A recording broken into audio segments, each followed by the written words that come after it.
اب تھوڑا سا ایک مختصر سا تعارف معصومہ کا کرا دیا جائے تاکہ زیارت آپ کو سمجھ میں آئے. جب تک مزور کی معرفت نہ ہو تب تک سمجھ میں نہیں آتا کہ ہم یہاں پر کیوں آئے ہیں. اور امام رضا کی حد تک تو وہاں پر لوگ پھر بھی عقیدت کا زیادہ مظاہرہ کرتے ہیں امام ہونے کی وجہ سے, لیکن کچھ جوش و جذبہ کچھ ٹھنڈا پڑتا دکھائی دینے لگتا ہے کہ جب معصومہ قوم کے دربار میں پہنچتے ہیں. تو تھوڑا سا ایک آپ کے سامنے ایک تعارف بھی پیش کر دیا جائے. دیکھیے ہمارے ساتویں امام موسیٰ کاظم علیہ الصلوۃ والسلام کی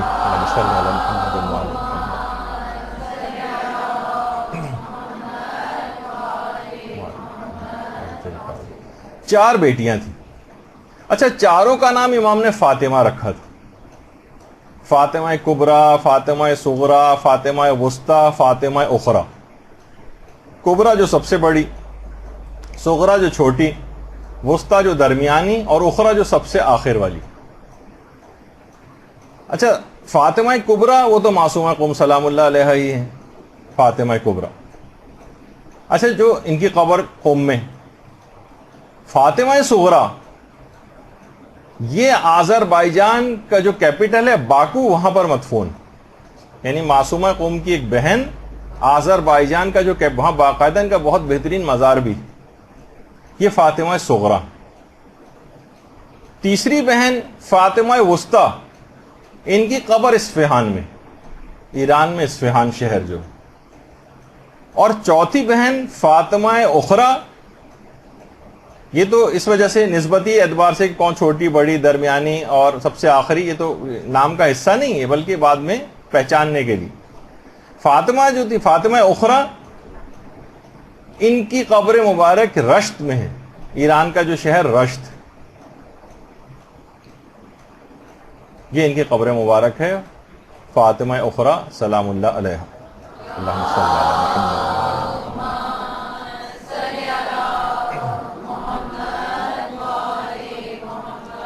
اچھا, بہنوں کی بڑی خواہش نہیں ہوتی کہ ساری بہنیں ہم ساتھ رہیں, کہ ایسے ایسے مظالم ہوئے تھے کہ ساری بہنیں بھی سب ایک دوسرے سے جدا ہو گئیں اور کہاں کہاں جا کر انہوں نے انتقال کیا اور شہادتیں پائیں. تو یہ اس زمانے کے مظالم, یہ صرف آج کل کے دور کے اعتبار سے صاحبان ایمان پریشان ہو جاتے ہیں, لیکن اس زمانے کے اعتبار سے بھی اگر آپ دیکھیں تو کتنے مظالم ہوئے کہ سب بہنیں الگ الگ شہروں کے اندر جدا ہو گئیں اور وہیں پر ہی پھر مدفون ہوئیں. اور اس لحاظ سے اگر آپ دیکھیں کہ یہ جو شہزادی معصومہ ہیں 173 ہجری میں مدینے میں پیدا ہوئی ہیں اور فقط 28 سال کی مختصر سی زندگی میں قم میں شہادت پائی ہے اور وہیں پر مدفون ہو گئی.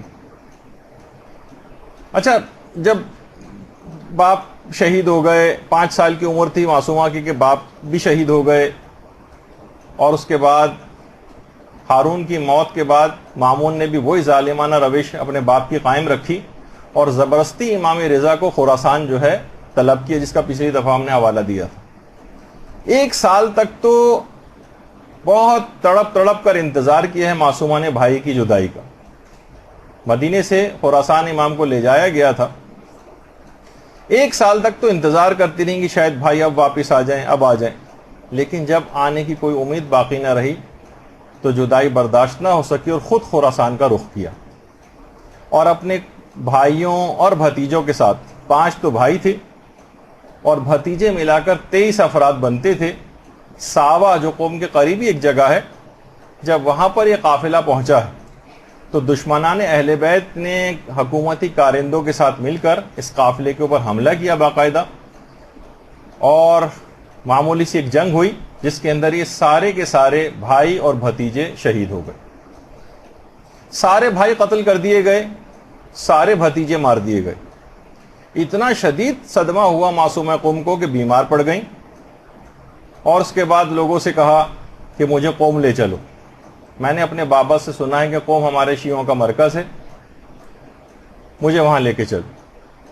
بہرحال قوم کے افراد کو پتہ چلا کہ معصومہ قوم تشریف لا رہی ہیں, تو بزرگان قوم کو جب اطلاع ملی تو فوراً دوڑتے ہوئے سارے کے سارے والہانہ طور پر استقبال کے لیے آئے اور خوشی سے بحال ہو گئے اہل قوم, اور موسیٰ ابن خزرج اشعری جو ایک وہاں کے ایک بہت بزرگ تھے، اہل قم میں سے بزرگوں میں شمار ہوتے تھے، باقاعدہ آئے ہیں اور معصومہ قم کے اونٹ کی مہار تھام کر شہر قم کے اندر داخل ہوئے۔ انہی کے گھر پر معصومہ قم نے قیام بھی کیا، اور باقاعدہ ایران کے اندر اس کے جو ویژول کچھ پلیز وغیرہ بنائے جاتے ہیں، اس میں اس پورے واقعے کو نمایاں طور پر وہ لوگ اس کو بناتے ہیں اور لوگوں کے سامنے پیش کرتے ہیں۔ 17 دن تک معصومہ قم میں رہی ہیں اس کے بعد، اور اسی بیماری کی حالت میں، شدید ترین بیماری تھی، دن و رات عبادت میں مصروف رہتی تھیں اور اللہ سے اسی طرح سے راز و نیاز کرتی تھیں، جس کی وجہ سے ان کا ایک لقب بھی ہے مریم آل محمد۔ جس طرح سے حضرت مریم عبادت کیا کرتی تھی، اسی طریقے سے معصومہ قم کی عبادت بھی۔ کم عمری ہی میں اس طرح سے پھر 17 روز صرف قم کے اندر رہی ہیں، اور اسی 17 روز کے بعد قم کے اندر شہادت پائی ہے، انتقال ہوا ہے۔ البتہ ہمارے علماء میں سے جعفر مرتضی عاملی نے باقاعدہ کتاب لکھی ہے، جس میں انہوں نے یہ بات بیان کی ہے کہ اور رجحان اپنا اس پہ ظاہر کیا کہ معصومہ قم سلام اللہ علیہ وہ ان کو ایک عورت نے زہر دے کر شہید کیا۔ البتہ انتقال کی بھی روایتیں ہیں، بیماری کے باعث اور صدمات کے باعث، اور ایک روایت یہ بھی ہے کہ وہ زہر جفا کے ہاتھوں شہید ہوئیں۔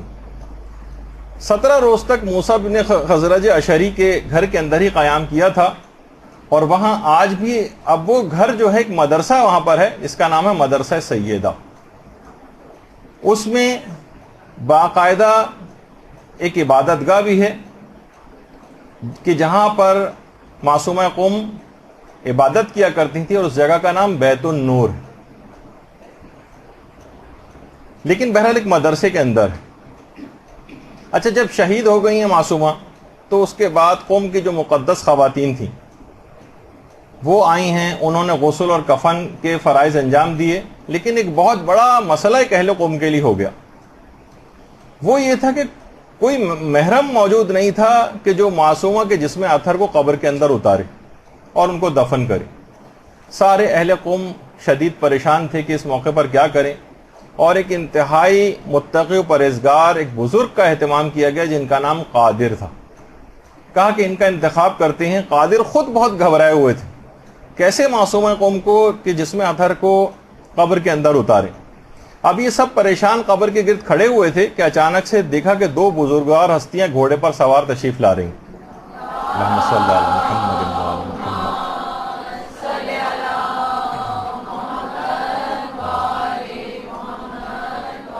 بہت پروقار انداز میں تشریف لا رہی ہیں۔ انہی دونوں بزرگوار، مجمع کے اوپر سناٹا چھایا ہوا ہے، ان دو بزرگوار آئے، انہوں نے آ کر اس پر نماز پڑھی جنازے پر، اور پھر اس کے بعد قبر کے اندر اترے اور ریحانہ رسول کے جسم اطہر کو قبر کے اندر دفنایا، اور کوئی بھی بات کیے بغیر واپس لوٹ گئے۔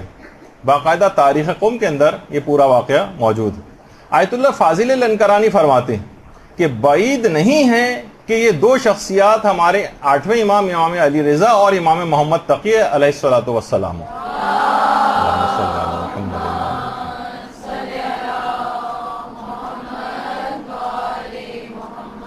تدفین کے فرائض ان دونوں ائمہ معصومین علیہ السلام نے انجام دیے ہیں، اور جو اس فریضے کی ادائیگی کے بعد دوبارہ خراسان واپس تشریف لے گئے قوم سے۔ تو دفن کے بعد قبر کے اوپر اہل قوم نے باقاعدہ بوریے کا ایک سائبان پہلے بچھایا اس پر سائے کے لیے، اور سالوں کے بعد جب ہمارے امام محمد تقی علیہ الصلوۃ والسلام کی بیٹی زینب یہاں سے گزری، اللہم صلی علی محمد وعلی محمد،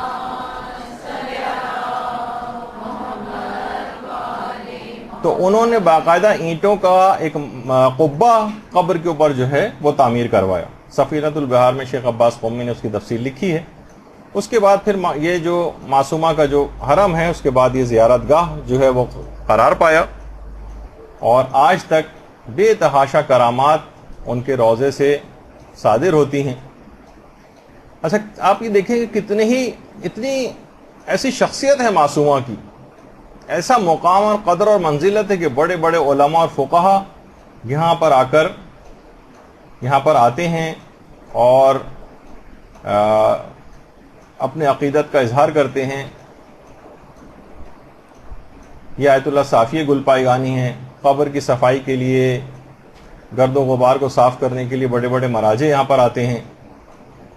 رہبر محترم یہاں پر اکثر تشریف لاتے ہیں اور اپنے لیے باعث فخر سمجھتے ہیں. بڑے بڑے علماء صفائی کے لیے اپنے آپ کو مقرر کر رکھا ہے یہاں پر، یا آغا اشتہاردی ہیں. ان کا قوم کے اندر سب سے بہترین اور ایک بڑا درس اخلاق ہوا کرتا تھا. یہ اکثر معصومہ قوم کے حرم میں اس طرح سے آ کر بیٹھا کرتے تھے. بڑے بڑے مراجع، اس میں جو ہے ناصر مکارم شیرازی بھی ہیں اور آیت اللہ جعفر سبحانی ہیں، آ کر تلاوت قرآن کرتے ہیں. باقاعدہ ایک دن مقرر ہے کہ علماء صفائی کے لیے اپنے لیے مقرر کر رکھا ہے دن، کہ جھاڑو اور یہ تمام چیزیں اور ڈسٹر ان سب سے پوری سارے علماء آ کر ان فرائض کو انجام دیتے ہیں اور اپنے لیے باعث شرف اور باعث افتخار سمجھتے ہیں. اور باقاعدہ اپنے ساتھ کپڑے لے کر آتے ہیں تبرکن. وہ جو گرد و غبار یہاں سے سارا جو جمع ہوتا ہے متبرک، وہ اس کو لے کر جاتے ہیں. تو اس سے آپ اندازہ لگائیں. اور اتنی زیادہ کرامات ہیں باقاعدہ کہ پوری کتاب اس موضوع پر لکھی گئی ہے. وہ کرامتیں جو خود حرم کے خدام نے دیکھی، عنایات معصومیہ کے نام سے پوری کتاب موجود ہے اس پر. اور کیوں نہ ہو، کیونکہ ایسی صفات اور ایسی کمال کی شخصیت تھی معصومہ کی کہ شبیہ حضرت فاطمہ الزہرا سلام اللہ علیہا قرار پائیں.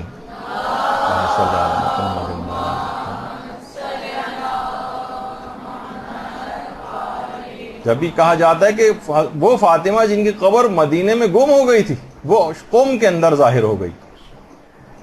اور یہی وجہ ہے کہ جو واقعہ مشہور ہے آیت اللہ مرشی نجفی کے والد محمود مرشی کا، محمود مرشی کہ جنہوں نے باقاعدہ واقعہ مشہور ہے، مختصراً صرف بیان کر رہا ہوں. وہی کہ جن کا میں نے پچھلی دفعہ بتایا تھا کہ آیت اللہ مرشی نجفی کے جو والد تھے محمود مرشی، یہ عالم برزخ میں جو ان کی مصروفیات ہے اس میں قبر امام حسین پر تلاوت قرآن کرنے پر ان کی روح معمور ہے. امام حسین کی قبر مبارک کا اندرونی حصہ ہے. درود بھیجیے محمد و آل محمد صلی اللہ علیہ وسلم.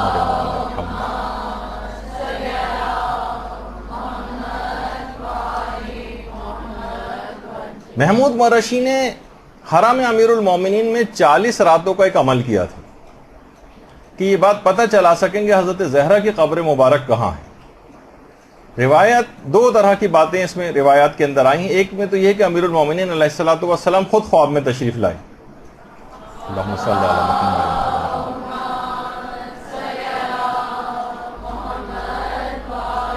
اور آیت اللہ محمود مرشی سے پوچھا کہ حضرت زہرا کی قبر کیوں معلوم کرنا چاہتے ہو کہ کہاں ہے؟ کہا کہ مولا اس وجہ سے تاکہ ہم زیارت کر سکیں. کہا کہ میں زہرا کی وصیت کو پائمال کر کے تم کو ان کی قبر کا پتہ نہیں بتا سکتا کہ ان کی قبر اصلی کہاں ہے. البتہ خدا نے حضرت زہرا کی زیارت کا تمام تر ثواب اور فضیلت معصومہ قوم کی زیارت میں قرار دے دی. اللہم صلی علی محمد و آل محمد.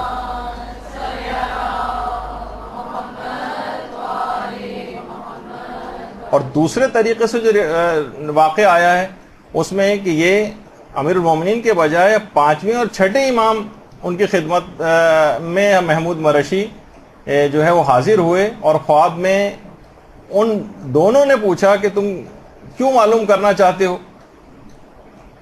تو انہوں نے سارا واقعہ یہ بتایا کہ تاکہ ان کی زیارت کر سکو. تو امام نے فرمایا تمہیں کریمہ اہل بیت کا دامن تھامنا چاہیے. اچھا، واقعے کے اندر یہ ہے کہ آیت اللہ محمود مرشی یہ سمجھے کہ گویا امام کا حکم حضرت زہرا کے بارے میں. انہوں نے عرض کیا میری جان آپ پر قربان، میں نے یہ ختم قرآن حضرت زہرا کی قبر کا مقام جاننے کے لیے تو کیا تھا تاکہ میں آپ کی قبر کی زیارت کر سکوں. امام نے فرمایا میری بات سے مراد قم میں فاطمہ معصومہ کی قبر ہے، اور فرمایا کہ بعض مصلحتوں کی بنا پر اللہ نے ارادہ فرمایا ہے کہ فاطمہ زہرا کی قبر مخفی رہے. اس وجہ سے ذات باری نے قم میں حضرت معصومہ کی قبر کو حضرت زہرا کی قبر شریف کی جلوہ گاہ قرار دیا. تو آپ نے دیکھا کہ دوسری روایت میں 5ویں اور 6ٹھے امام سے ہے. اور امام نے اس کے اندر ایک جملہ کہا تھا علیک بکریمت اہل البیت، کہ تمہیں چاہیے کہ کریمہ اہل بیت کے دامن